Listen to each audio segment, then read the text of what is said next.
तुला राशि वालों, आप सभी का बहुत बहुत स्वागत है तुला राशि भिंड यूट्यूब चैनल में। ये दो देवता आपके घर आने वाले हैं। अगले 3 से 5 दिनों में ये आपके घर में पधारेंगे। एक देवता और एक देवी। इन्हें आपको पहचान लेना है और जो भी इनकी मांग है उसे पूरा कर देना है। मित्रों, याद रखना कि ये दोनों देवता कोई पराये नहीं हैं। ये आपके अपने ही हैं, लेकिन लंबे समय से आपने इनकी अनदेखी कर रखी है, जिसकी वजह से ये आपसे नाराज हो चुके हैं। लेकिन अब इसे ग्रहों की चाल कहें या आपका सौभाग्य कहें कि माँ भद्रकाली और बाबा भोलेनाथ की कृपा से ये आपके जीवन में फिर से प्रवेश करने वाले हैं। और आप तो जानते ही हैं कि जब कोई देवता कहीं पर कृपा करने वाले होते हैं, कहीं पर प्रवेश करने वाले होते हैं, तो वे अपने आने से पहले कुछ जरूरी संकेत अवश्य देते हैं। तो ऐसे में आपको इनके द्वारा दिए जाने वाले संकेतों को पहचानना बहुत अधिक आवश्यक है। यदि आपने अब अज्ञानता दिखाई और इन संकेतों को नहीं पहचाना, इन देवताओं का सम्मान नहीं किया और जो इनकी मांग है उसे आपने पूरा नहीं किया, तो निश्चित तौर पर अब जो ये नाराज होंगे तो आपको इनका भयंकर श्राप लगेगा। और जब देवी देवता नाराज होते हैं तो इंसान मिट्टी में मिल जाता है, जीते जी नर्क भोगता है और बड़ी से बड़ी तकलीफें, दुर्भाग्य, दुर्घटना, झगड़े, घाटा और कर्जा उसका दरवाजा खटखटाने लगते हैं। अब एक और बात बंधु कि ये दो देवता ना तो आपके कुल देवी या देवता हैं और ना ही आपके पितृ देवता हैं। तो फिर आखिर कौन है जो आपकी जिंदगी को पूरी तरह से बदल देना चाहते हैं, आपके जीवन में प्रवेश करने वाले हैं? और इन देवताओं के क्या संकेत हैं? सबसे बड़ी बात कि इनकी क्या मांग है, कौन सी उपाय, कौन सी क्रिया, कौन सा दान कर्म या फिर व्रत उपवास है जो ये आपसे चाह रहे हैं। दिव्य शक्तियां कभी कोई चीज नहीं मांगते, वे सिर्फ आपसे कुछ क्रियाएं मांगते हैं, यानी कि आपका भाव और आपके द्वारा की गई मेहनत। जी हाँ बंधुओं, इसी से दिव्य शक्तियों को ऊर्जा मिलती है और वे प्रसन्न होते हैं। तो सारी बातें आगे हम आपको वीडियो में विस्तार से बताने जा रहे हैं। संकेतों को खुलकर बताएंगे, उसके बाद इन दो देवताओं के बारे में बताएंगे, मुहूर्त और ग्रहों की चाल के आधार पर आपके जीवन में आ रहे बड़े बदलावों के बारे में आपको विस्तार से बताएंगे। कुछ जरूरी सावधानियां हैं जिन्हें आपको आने वाले 3 से 5 दिनों में अवश्य रखनी चाहिए, वरना आपके जीवन में अनिष्टकारी घटनाएं अवश्य ही हो जाएंगी। और इसी के साथ साथ वह शक्तिशाली उपाय, क्रिया या यूं कहें कि आपके द्वारा की जाने वाली वैदिक मेहनत जो ये देवता आपसे मांग रहे हैं, जिससे ये आपसे प्रसन्न होंगे और फिर कभी आपके घर को छोड़कर नहीं जाएंगे। सब कुछ आपको आगे विस्तार से हम बताने जा रहे हैं। बस ठंडे दिमाग से आपको इस वीडियो कार्यक्रम को पूरा देखना है।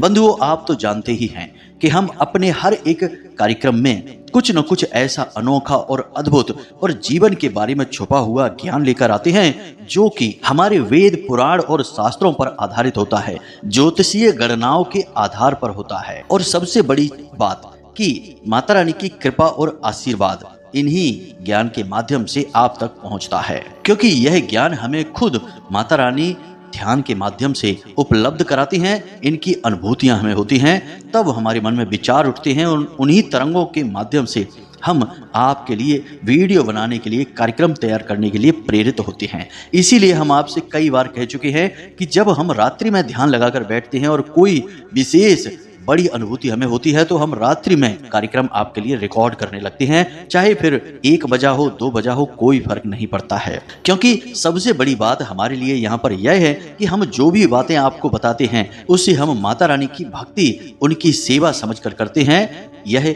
माता रानी के द्वारा दिया गया एक विशेष कार्य है जिसे हमें पूरा करना ही है, तभी हमारी भक्ति सफल होगी। तो बस इसी भाव के साथ जब हम आपको कोई ज्ञान देते हैं तो उसमें अपने आप ही माता रानी का पूरा प्रेम, पूरा आशीर्वाद तो शामिल रहेगा ही। साथ ही साथ हम प्रतिदिन के होने वाले अनुष्ठान में भी आपके जीवन के लिए प्रार्थनाएं करते हैं, आहुतियां करते हैं और माता रानी से निवेदन करते हैं कि जो भी हमसे जुड़े हुए लोग हैं उनके जीवन में खुशियां आए, तकलीफें कम हो और उनका जीवन दिव्य हो जाए, सुखी हो जाए, धार्मिक हो जाए और भगवान की भक्ति में लीन हो जाए। बस यही प्रार्थना रहती है। तो बंधु, उम्मीद करते हैं कि आप हमारी भावनाओं को समझ रहे होंगे और आज के इस कार्यक्रम को जरूर देखेंगे, क्योंकि यह कार्यक्रम आपके जीवन में आने वाले बहुत बड़े विनाश से आपको बचा सकता है और इसी कार्यक्रम के माध्यम से आप अपने जीवन में एक विशेष परिवर्तन भी लेकर आएंगे, क्योंकि इस कार्यक्रम को देखने के बाद आपको दिव्य शक्तियों का, इन दो देवताओं का साथ प्राप्त हो जाएगा। और जिसके साथ है दिव्य शक्तियां, उसका तो कोई हाथ भी नहीं पकड़ सकता है, वह तो सफलता की ऊंचाइयों पर चढ़ेगा ही। तो बस आपको ठंडे दिमाग से इस कार्यक्रम को अंत तक देखना है, यही हमारा आपसे निवेदन है। और उम्मीद करते हैं कि आप हमारी बातों को भी समझ रहे होंगे। तो चलिए आज के इस विशेष, महत्वपूर्ण और जीवन को बदल देने वाले कार्यक्रम की शुरुआत करते हैं। लेकिन इससे पहले हम केवल इतना चाहते हैं कि आप माता रानी के लिए भाव और आभार अवश्य व्यक्त करें। कमेंट में लिखें, जय मां भद्रकाली कृपा करो। एक बार नहीं, 3 बार लिखना। माता रानी आपके ऊपर पूरी कृपा और पूरा आशीर्वाद बनाएंगे। इसी के साथ साथ जो भी हमारे बंधु हैं, आज पहली बार इस कार्यक्रम पर आए हैं, तो आपसे हमारा बस इतना सा निवेदन है कि आप इस चैनल को सब्सक्राइब अवश्य कर लें। बगल में जो सब्सक्राइब का बटन है उसे दबा दें। इससे आप न केवल हमारे बल्कि माता रानी के दिव्य परिवार के सदस्य बन जाएंगे, सीधे धाम से जुड़ जाएंगे। और जैसे ही आप यह कार्य करेंगे, अगले दिन से ही माता रानी की कृपा आप तक पहुंचेगी और इसका प्रभाव आपके जीवन में दिखाई देना शुरू हो जाएगा। यह हमारी गारंटी है। तो चलिए जल्दी से चैनल को सब्सक्राइब करिए, फिर आगे बढ़ते हैं। तो बंधुओं, अब ध्यान से सुनना। हमने आपको अपने पिछले ही कार्यक्रम में यह जानकारी दी थी और बताया था कि इंसान चाहे कितनी ही मेहनत करे, कितना ही दिमाग लगा ले, पैसा लगा दे, प्रयास कर ले, वह कामयाब हो ही नहीं सकता है जब तक कि उसके साथ दिव्य शक्तियां नहीं है। और जिस प्रकार से हमें मन में विचार आए हैं माता रानी की तरफ से, और हमने जितना ज्योतिष की, ग्रहों की चाल का, गणनाओं का अध्ययन किया है, उसके आधार पर अब हम यह आपको बता सकते हैं कि अगले 3 से 5 दिनों में आपके घर में ये 2 बड़ी दिव्य शक्तियां, एक देवता और एक देवी, आने वाले हैं। और यह तो आप भी अच्छी तरह से जानते हैं कि जिस प्रकार ग्रहों की चाल पल प्रतिपल बदलती रहती है, ठीक उसी प्रकार ऊर्जाओं का प्रवाह भी बदलता रहता है। अब यहाँ पर आपको समझना है कि जब हम यह कहते हैं कि कोई दिव्य शक्ति या देवता, तो हम यहाँ पर ऊर्जाओं की ही तो बात कर रहे हैं। अब याद रखना कि देवी देवता जिस प्रकार हम अपने मन में उनकी छवि बनाकर बैठते हैं, वैसे नहीं होते हैं। जी हाँ बंधु, देवी देवताओं का स्वरूप ऊर्जामय होता है। और हम जो उनकी तस्वीरें देखते हैं या हम उन्हें विचार करते हैं कि जैसे वो दिखाई देते हैं मानव स्वरूप में, तो वह तो पंच महाभूतों से बना हुआ शरीर हुआ, तो वे तो उनके अवतार मात्र हैं। लेकिन जब यह पंच महाभूतों से बना हुआ शरीर विनाश हो जाता है, तो क्या बचता है? केवल ऊर्जा बचती है। वही हमारे अंदर विराजमान है और वही उस परमात्मा के अंदर भी है, या यूं कहें कि परमात्मा स्वयं ही वह ऊर्जा है। तो अब जब हम दिव्य शक्ति या देवताओं की बात करते हैं, तो यहाँ पर हम बात कर रहे हैं ऊर्जाओं के परिवर्तन की। बंधुओं, हम यह उम्मीद कर रहे हैं कि आप हमारी बातों को समझ रहे हैं। तो जब हम कहते हैं कि कोई देवता या दिव्य शक्ति आपके पास आने वाली है, तो इसका मतलब यह है कि अब आपके आसपास उस दिव्य शक्ति की ऊर्जा का एक विशेष आवरण तैयार हो जाएगा। जी हाँ बंधुओं, इसीलिए आपने देखा होगा कि कुछ लोग इतने विशेष और इतने अद्भुत होते हैं कि वे जिस काम में भी हाथ डालते हैं तुरंत कामयाब हो जाते हैं। छोटे से काम धंधे को शुरू करेंगे और कुछ ही दिनों में लाखों करोड़ों में खेल रहे होंगे। छोटी सी नौकरी से शुरू करेंगे और कुछ ही दिनों में उच्च पदों तक पहुंच जाते हैं और लाखों रुपए की सैलरी कमा रहे होते हैं।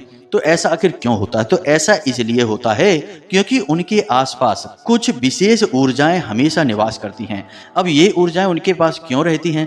तो इसका जवाब यह है कि हमारा हिंदू धर्म और हमारे शास्त्र यह बात प्रमाण के साथ कहते हैं कि इंसान जो भी कुछ भोग रहा है, प्राप्त कर रहा है, वह अपने पुण्य कर्मों की वजह से।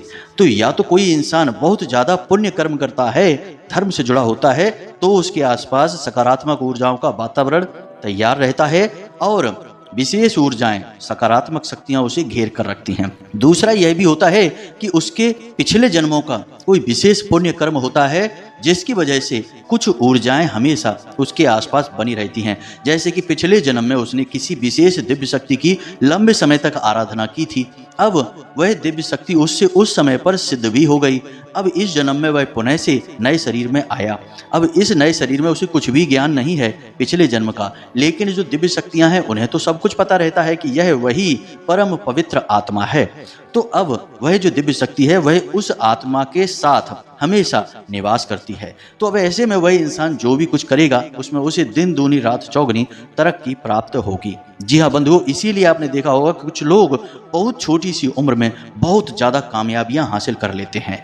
अब बहुत से लोग ऐसे हैं जिनकी उम्र बीत जाती है और थोड़ी बहुत भी कामयाबी हासिल नहीं कर पाते हैं। तो इसका मतलब यह नहीं है कि जिसने कामयाबी हासिल की है कम उम्र में उसने बहुत ज़्यादा मेहनत कर ली है, या जिसने कामयाबी हासिल नहीं कर पाई है वह बिल्कुल मेहनत नहीं कर रहा है। काम तो सभी अपने स्तर पर करते ही हैं, मेहनत तो सभी कर ही रहे हैं। बस साथ दिव्य शक्तियों का मिल जाता है तो जल्दी तरक्की हो जाती है, तुरंत इंसान सफलता की सीढ़ियां चढ़ जाता है। जी हाँ बंधु, उम्मीद कर रहे हैं हम कि आप इस बात को समझ रहे होंगे। बंधु, हमने पहले ही कहा है कि जो लोग पवित्र हैं, धार्मिक हैं, आस्थावान हैं, उनके लिए हमारे द्वारा दिया गया ज्ञान किसी खजाने से कम नहीं है, क्योंकि हम प्रामाणिक बातें करते हैं। हम घुमाने फिराने वाली बातें ही नहीं करते, क्योंकि हम नहीं चाहते कि आपका समय खराब हो। और वैसे भी खुद ज्ञान की बातों में ही इतना समय लग जाता है कि फिजूल बातें करने का तो समय ही नहीं मिलता है।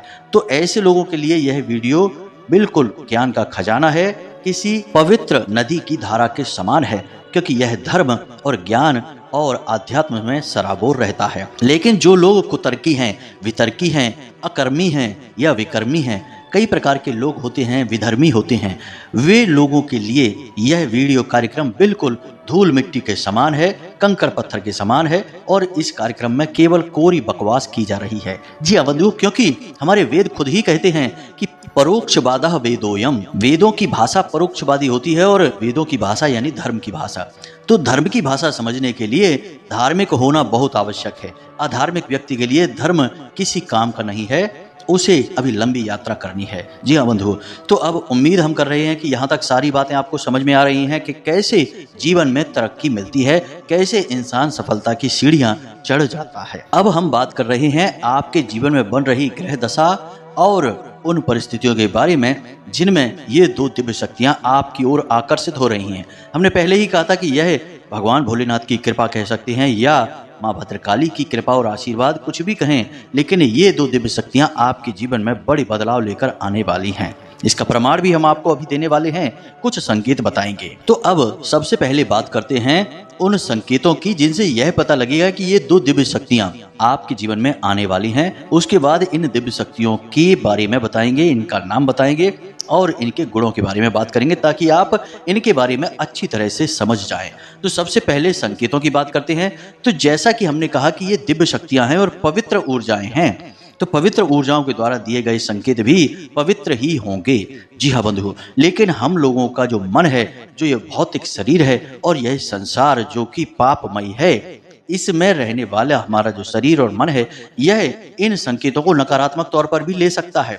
जैसे हम आपको बताएं कि अगले 3 से 5 दिनों में आपके साथ यह घटना होगी कि आपको रात्रि में सोने में थोड़ी तकलीफ होगी। जी हाँ बंधुओं, आपको नींद अच्छी नहीं आएगी। अगर नींद आएगी भी तो हल्की हल्की थकान रहेगी। सुबह जब आप जागेंगे ऊर्जा की कमी महसूस होगी और आपको हो सकता है थोड़ी बहुत कमजोरी भी लगे, काम करने का मन नहीं होगा।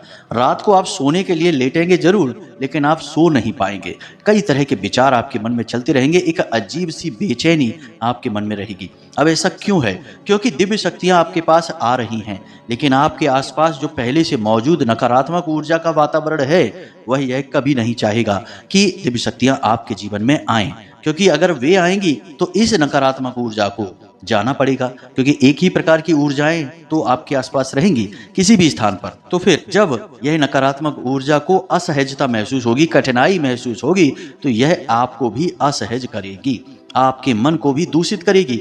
आपका मन नकारात्मक कार्यों की ओर भागेगा। कुछ ऐसे लोग आपके साथ हैं, आपके आसपास हैं, जो गलत कार्यों में लिप्त रहते हैं, जैसे जुआ, शराब, वेश्यावृत्ति या फिर और भी सट्टेबाजी का काम करना या उल्टा सीधा शेयर मार्केट में पैसा लगाना, दूसरों को ठगना, दूसरों के पैसों को छल करके छीन लेना। कुछ इस तरीके के कार्य, परिस्त्री गमन वगैरह के कार्य वे लोग करते रहते हैं, लेकिन वे आपके साथ में हैं, आपकी संगत में हैं, और संगत में कोई भी हो सकता है। लेकिन अब अगले 3 से 5 दिनों में ऐसा होगा कि आपका मन इन कार्यों को करने के लिए दौड़ेगा। अब हम यह नहीं कह रहे कि आप इन कार्यों में डूब जाएंगे, बस इन कार्यों में आपका आकर्षण बढ़ेगा। जैसे आप शराब पीने की किसी ऐसी व्यवस्था में फंस सकते हैं जहां आपको शराब पीनी पड़े, जुआ भी खेल सकते हैं, सट्टेबाजी में पैसा लगा सकते हैं, या फिर शेयर मार्केट में बिना सोचे समझे अंधा पैसा लगा सकते हैं। यानी कि आप कोई एक ऐसा गलत कार्य कर सकते हैं जिसके लिए आपको प्रेरित किया जाएगा और आपका मन भी कहने लगेगा कि चलो कर लेते हैं,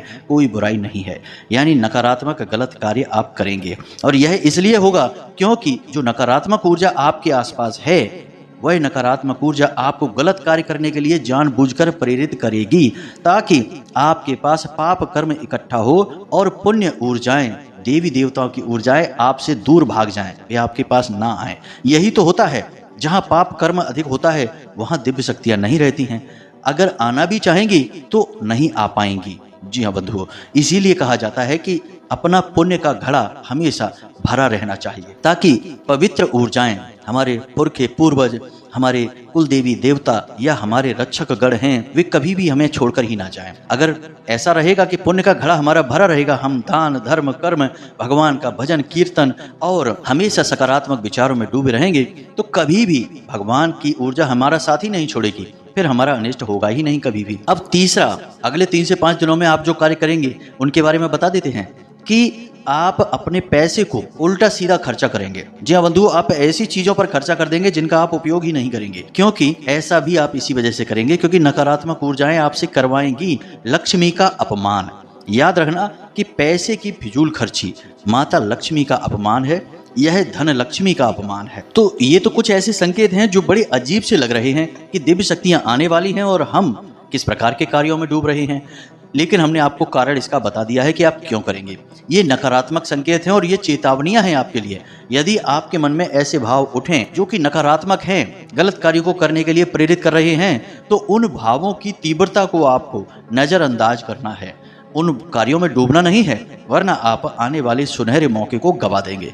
दिव्य शक्तियां आपके घर चाह कर भी फिर नहीं आ पाएंगी। पहली बात, आपको अपने मन पर पूरा नियंत्रण रखना है। जैसे आप जीवन में जी रहे हैं शुद्धता पवित्रता के साथ वैसे जिया करिए, और यदि आपके जीवन में कोई नकारात्मकता है भी, यानी कोई गलत कार्य आप जाने अनजाने में कर भी रहे हैं, तो उससे भी दूर हो जाइए। पहली चीज।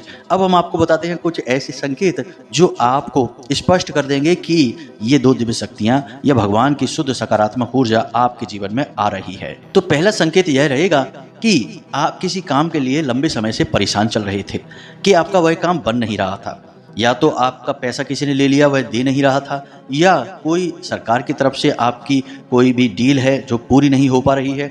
कुछ तो ऐसा है जिसकी वजह से आप लंबे समय से परेशान चल रहे थे।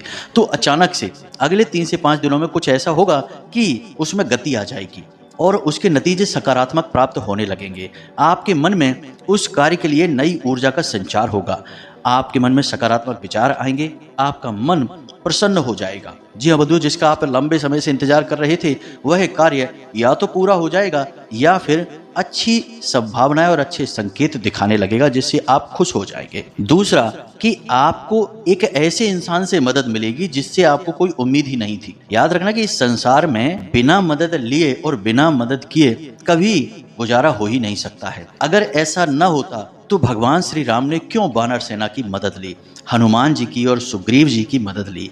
मदद से तो काम बनते ही हैं। अर्जुन ने भी भगवान श्री कृष्ण की मदद ली और भगवान श्री कृष्ण ने भी कई जगह पर अलग अलग लोगों और चीजों की मदद ली। तो यह तो सिलसिला चलता ही रहेगा।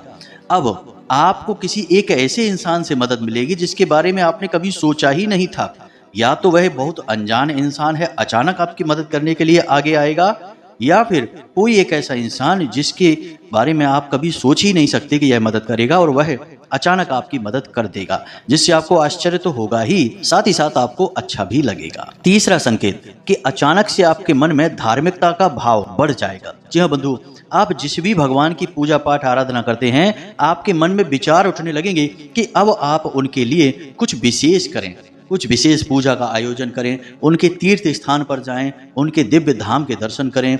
कुछ भी करके आप मन में विचार लेकर आएंगे, लेकिन उनके प्रति आपके मन में भक्ति का भाव गहरा होने लगेगा।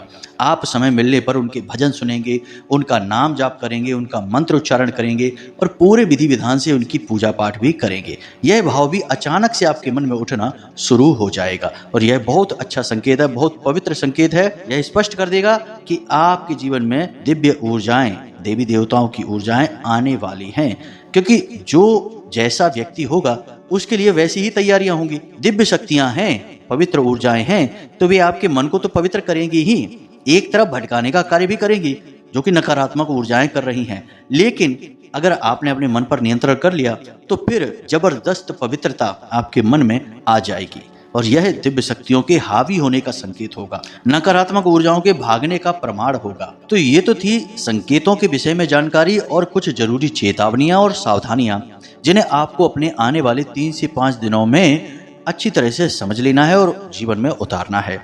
अब हम आपको बताते हैं उन दिव्य शक्तियों के बारे में। तो बंधुओं, यह दिव्य शक्ति और कोई नहीं, स्वयं माता लक्ष्मी और भगवान गणेश हैं। अब ऐसा क्यों है, हम आपको बताएं कि जो आपके जीवन में आपकी कुंडली में ग्रह दशा चल रही है, जिसमें कि सूर्य और शनि का समसप्तक योग का निर्माण हुआ है, साथ ही साथ सूर्य के साथ शुक्र और बुध भी विराजमान हैं। इसकी वजह से आपके जीवन में अभी कठिनाइयां तो चल रही हैं, परेशानियों का दौर तो चल रहा है और यह दौर अभी कुछ समय तक और चल भी सकता है। लेकिन एक तरफ जहां यह आपके लिए कठिनाइयों का दौर उत्पन्न कर रहा है, वहीं पर यह आपके लिए पवित्र नारायण लक्ष्मी योग का निर्माण भी कर रहा है। और जब यह योग निर्माण होता है, जो कि हमें माता रानी की शुद्ध अनुभूतियों के आधार पर भी यह ज्ञात हुआ है और ज्योतिष भी इस विषय में कहता है कि जब यह योग बनता है तो स्वयं माता लक्ष्मी भगवान गणेश के साथ जातक के जीवन में प्रवेश करती हैं। वैसे तो भगवान श्री हरि विष्णु भी आते हैं, क्योंकि यह नारायण लक्ष्मी योग है, माता लक्ष्मी और नारायण भगवान के नाम से ही बना हुआ है। लेकिन भगवान नारायण तो अभी योग निद्रा में लीन हैं, तो वे नहीं आएंगे। तो उनके साथ यानी माता लक्ष्मी के साथ भगवान गणेश तो हमेशा चलते ही चलते हैं। तो अब आपके जीवन में माता लक्ष्मी और भगवान श्री गणेश आने वाले हैं। इसके बारे में आपको ठंडे दिमाग से विचार करना है और समझ लेना है। जो अब हम आपको बताने जा रहे हैं वह और भी महत्वपूर्ण ज्ञान है, इसे बिल्कुल भी बीच में मत छोड़ना, वरना अब आप बड़ी भूल कर बैठेंगे। तो ध्यान से सुनिए। सबसे पहला कार्य आपको यह देखना है कि आपके घर के मुख्य दरवाजे पर कहीं कोई गणेश जी की मूर्ति या फोटो या टाइल में लगी हुई फोटो तो नहीं है। बहुत से लोग ऐसी टाइल्स लगवा देते हैं जिसमें कि भगवान की फोटोएं होती हैं और वे टाइल्स अपने घर के मुख्य दरवाजे पर ही लगा देते हैं। यह गलत है। आपको गणेश जी की फोटो यदि आपके मुख्य दरवाजे पर है तो आप उसे तुरंत हटा दीजिए इसी वक्त। यह भगवान गणेश का अपमान है। अब जब गणेश जी की शुद्ध ऊर्जा आपके घर में आएगी और उनका अपमान होते देखेगी तो वह आपसे नाराज होगी। और भगवान गणेश का क्रोध भी बहुत ही भयंकर है, इसे आप याद रखना। और गणेश जी क्रोधित हुए तो काम धंधा व्यापार सब ठप और जीवन में सारे सुख समाप्त, क्योंकि रिद्धि सिद्धि के दाता हैं और माता लक्ष्मी उनके साथ चलती हैं। जी हाँ बंधुओं, इसीलिए हर फोटो में गणेश जी और माता लक्ष्मी साथ में दिखाई देते हैं। इसे याद रखना। ये बातें बिल्कुल हल्की नहीं हैं, इन्हें हल्के में लेना भी मत। अब यदि ऐसी फोटो है जिसे हटाया नहीं जा सकता, कोई मूर्ति है जिसे हटाया नहीं जा सकता है, तो आप एक काम कर सकते हैं कि उस मूर्ति या फोटो के ऊपर आप कपड़ा डालकर कोई भी हरे रंग का कपड़ा डालें और उसे बंद कर दें। जैसे कि गेट में ही यदि उकेरी हुई मूर्ति है जो हटाई नहीं जा सकती है, तो आप उतने ही स्थान पर जितने पर वह मूर्ति है कोई हरे रंग का कपड़ा लगा दें। जी हाँ बंधु, आप टेप की सहायता से भी लगा सकते हैं, किसी भी तरह से लगाएं, हरे रंग के कपड़े से उस मूर्ति को ढक दें। बस इतना सा कार्य कर दें। दूसरा कार्य आपको यह करना है कि अपने घर के मुख्य दरवाजे पर आपको विशेष तौर पर साफ सफाई रखनी है और गंदगी होने नहीं देनी है। और सुबह और शाम जल का सिंचन करना है और गाय के घी का एक दीपक अवश्य जलाना है। साथ ही साथ हमने आपको एक बार लक्ष्मी कलश के बारे में बताया था। माता लक्ष्मी के नाम से कलश स्थापित किया जाता है घर के मुख्य दरवाजे पर बाईं ओर। घर के मुख्य दरवाजे पर ही रखते हैं, उसे अंदर की तरफ रखते हैं, बाईं ओर रखते हैं। तो उस लक्ष्मी कलश को भी आप स्थापित अवश्य कर दें अगले 5 से 7 दिनों के लिए। अब यदि आपने वह कार्यक्रम नहीं देखा था तो जल्दी से समझ लीजिए कि वह क्या है। आपको एक कलश लेना है, यानी कोई पीतल या तांबे का लोटा लेना है और उस लोटे में जल भर देना है और उस कलश पर आपको हल्दी और चंदन से श्री लिख देना है। श्री माता लक्ष्मी का नाम है। और उसके बाद आप उस लोटे के ऊपर एक कटोरी रखेंगे जिसमें कुछ अन्न रखेंगे और उसके ऊपर आप एक नारियल रख देंगे। नारियल को आप लाल धागे से, जिसे हम कलावा कहते हैं, उससे लपेटकर 7 बार लपेटेंगे और उसे रख देंगे। यह माता लक्ष्मी का कलश है। जहां आप कलश रखेंगे वहां पर आप गाय के गोबर से थोड़ा सा लीपेंगे और आटे से एक चौक बनाएंगे और उस चौक के बीचों बीच में यह कलश स्थापित कर देंगे। 5 से 7 दिनों तक लगातार यह कलश आप स्थापित करेंगे और उस कलश के अंदर आप थोड़े से चावल और एक सिक्का, चाहे 5 रुपए का 10 रुपए का कोई भी सिक्का हो, उसमें डालेंगे। रोज सुबह के समय आप उस जल को अपने दरवाजे पर सिंचित करेंगे, उस सिक्के को निकालेंगे और उसमें नया जल भरेंगे और नया सिक्का डालेंगे। अब जल तो आपने दरवाजे पर सिंचित कर दिया पुराना वाला, और सिक्के को ले जाकर पूजा की अलमारी में रखेंगे। 7 दिन के बाद आप इस सिक्के को जो आपके इकट्ठे हो जाएंगे उन्हें मंदिर के दान पात्र में डाल देंगे। यह माता लक्ष्मी के कलश स्थापन की विधि है। इसे आपको अपने मुख्य दरवाजे पर अगले 5 से 7 दिनों तक अवश्य रखना ही रखना है। यह माता लक्ष्मी का विशेष स्वागत है। ऐसा करते ही तुरंत माता लक्ष्मी आपसे प्रसन्न हो जाएंगी और सीधा आपके घर के रसोई घर में आएंगी। माता लक्ष्मी का प्रवेश स्थान जरूर आपका मुख्य दरवाजा है, लेकिन वहां से सीधे वे आपके घर की रसोई घर में आती हैं। इसीलिए हमेशा कहा जाता है कि अपने घर की रसोई घर में कुछ मीठा अवश्य बनाकर रखिए। पुराने जमाने में हमारे घर की गृहिणियां, महिलाएं हमेशा खीर बनाती थीं या थोड़ा बहुत हलवा बनाती थीं और उसे अपने रसोई घर में जरूर रखती थीं।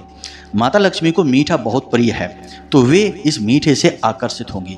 उन्हें अगर रसोई घर में कुछ मीठा रखा मिलेगा, उससे बहुत प्रसन्न हो जाएंगी। इसके बाद माता लक्ष्मी का वास है आपके घर के नैऋत्य कोण में, यानी कि दक्षिण और पश्चिम दिशा के ठीक बीचों बीच बनने वाले कोने में। अब इस नैऋत्य कोण में आपको एक पोटली रखनी है। आप किसी अलमारी में रख सकते हैं इस पोटली को, या फिर कहीं छुपा कर रख सकते हैं। इस पोटली में आपको माता लक्ष्मी से जुड़ी चीजें रखनी हैं। ध्यान से सुन लें, लाल रंग का कपड़ा लेना है और उसके अंदर आपको एक सिक्का रखना है, थोड़ी सी सूखे खड़े धनिये रखने हैं, थोड़ी सी हल्दी डालनी है, हल्दी की एक गांठ भी आप रख सकते हैं, और 7 लक्ष्मी कौड़ियां और 7 कमल गट्टे रखने हैं। और इसे आप लाल कपड़े में रखेंगे और लाल धागे से लपेटकर इसी स्थान पर रख देंगे, यानी नैऋत्य कोण में रख देंगे। यह माता लक्ष्मी का ही स्वरूप है और इसे माता लक्ष्मी के स्थान पर रखने से तुरंत माता लक्ष्मी आपके घर में हमेशा के लिए विराजमान हो जाएंगे। गणेश जी के लिए आपको क्या करना है कि आपके पूजा घर में माता लक्ष्मी और गणेश की जो तस्वीर है उसके सामने आपको बस एक गाय के घी का दीपक प्रतिदिन शाम के समय जलाना है। इतना सा करना है। इन कार्यों को करने से तुरंत माता लक्ष्मी प्रसन्न होंगी, आपके घर में वास करेंगी और धन से जुड़ी और आपके मन से जुड़ी जितनी भी समस्याएं हैं उनका निदान कर देंगी। याद रखना कि माता लक्ष्मी एक दिव्य सकारात्मक ऊर्जा है, रुपए पैसे नहीं हैं। आपने रुपए पैसे से माता लक्ष्मी को जोड़ जरूर दिया है, लेकिन रुपए पैसे भौतिक चीज है। माता लक्ष्मी आध्यात्मिक हैं, ऊर्जा स्वरूप हैं, तो उन्हें ऊर्जा स्वरूप में ही माने। और जब माता लक्ष्मी की ऊर्जा आपके जीवन में आएगी तो फिर कई प्रकार की नकारात्मकताएं भाग जाएंगी अपने आप। साथ ही साथ गणेश जी तो हैं ही जो हर प्रकार के अमंगल को मंगल में बदलते हैं, हर प्रकार की नकारात्मक ऊर्जा से लड़ते हैं और उसे भगा देते हैं। तो बस इतने से कार्य आपको करने हैं। इन संकेतों को समझना है। आपके जीवन में कितने संकेत आपको मिल रहे हैं हमें कमेंट करके अवश्य बताना। वीडियो के डिस्क्रिप्शन में दिए गए व्हाट्सएप नंबर पर मैसेज करके अवश्य बताना। अब यदि आपके मन में कोई प्रश्न उठता है इस कार्यक्रम से जुड़ा हुआ तो आप निश्चित तौर पर कमेंट करके पूछें या फिर डिस्क्रिप्शन में दिए गए व्हाट्सएप नंबर पर मैसेज करके पूछें। हमें समय मिलने पर हम आपके प्रश्नों के जवाब अवश्य देंगे। इसी के साथ साथ आज के इस कार्यक्रम को समाप्त करते हैं। हमेशा हंसते रहिए, मुस्कुराते रहिए, सकारात्मक रहिए और दिन में एक बार मंदिर अवश्य जाइए, क्योंकि आपका उद्धार वहीं से होना है। मिलते हैं अगले ज्ञानवर्धक कार्यक्रम में। प्रेम से बोलिए जय माई की, जय माँ भद्रकाली, जय माता लक्ष्मी। माता भद्रकाली, माता लक्ष्मी की पूरी कृपा आपको प्राप्त हो। धन्यवाद।